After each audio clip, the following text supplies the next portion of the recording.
It was just last October where I was extended the honor to serve through the election of all of our members as a House leader. It's a moment I will never forget, and it truly is an honor to serve not only as a House Minority Leader for my Republican caucus, but also to work with my friends on the other side of the aisle. And Mr. Speaker, it truly has been a pleasure working with you this session, and we made some great progress on some very important issues, and but we still have many serious challenges ahead of us. But rest assured that I will continue to work when I feel it's right for Illinoisans and also for my party on any given issue, and I think I've proved that this year.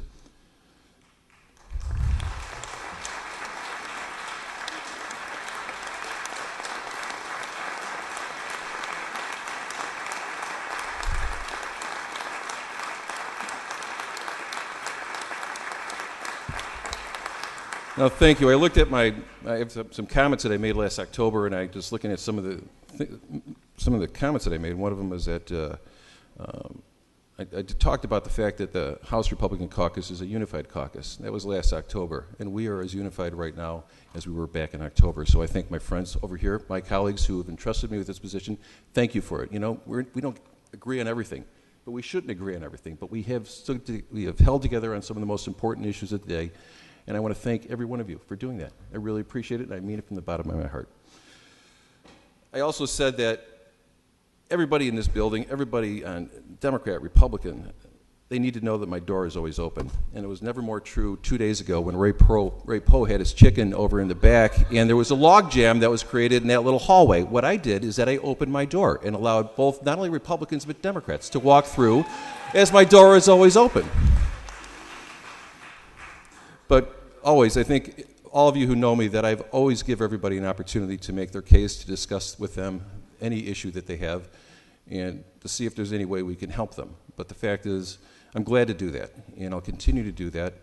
You know me. You know that's the type of person. You know that's my style, and I think that's good. And I know that that's how the Speaker feels as well. I also want to thank my personal staff, the ones that I work closely with. Sherry in the back, I know Sherry Hermes is just a wonderful person.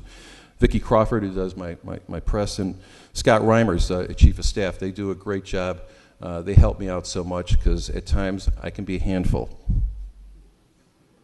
You don't have to nod your head in agreement, but I also want to thank on behalf of our caucus our staff, and I cannot praise our staff more.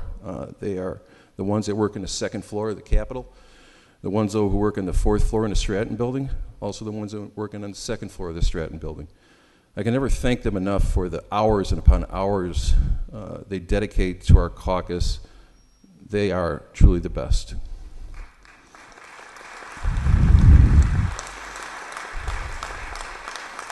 I also want to thank the Democratic staff for their cooperation and professionalism they display on a daily basis. So thank you for those who are in here. Thank you for working with us. Just folks, remember that our staff members make our jobs easier and more meaningful. Our staff also makes us look better even when we really don't deserve it. And there are plenty of times down here where that happens. But they're always there for us. And again, let's give them a round of applause for our Republican and Democratic staff.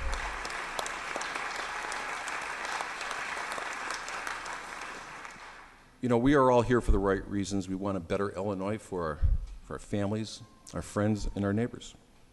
And even more so for the ones that we don't know, those Illinoisans that we don't know. But remember, we all are sons and daughters as well. And remember, you're never too old to make your parents proud of you. Never too old to make your parents proud of you. Myself and Jay Hoffman went through a rough year. He lost his mother in December. I lost my mother in December. Jay's an old college friend of mine. We reminisce about our mothers often. I miss her dearly, as does Jay miss her mother. But I know that she's still watching me, and I know Jay's mother is watching her too. I use that as a moment to remind myself that I'm never going to get too self-absorbed, or never will I be too important to anyone. Keep that in mind, folks. And just remember those earliest directions that we received from our parents. Be respectful to all. Be fair to all. Because if you do that, your life will be more happy, will be happier and more meaningful.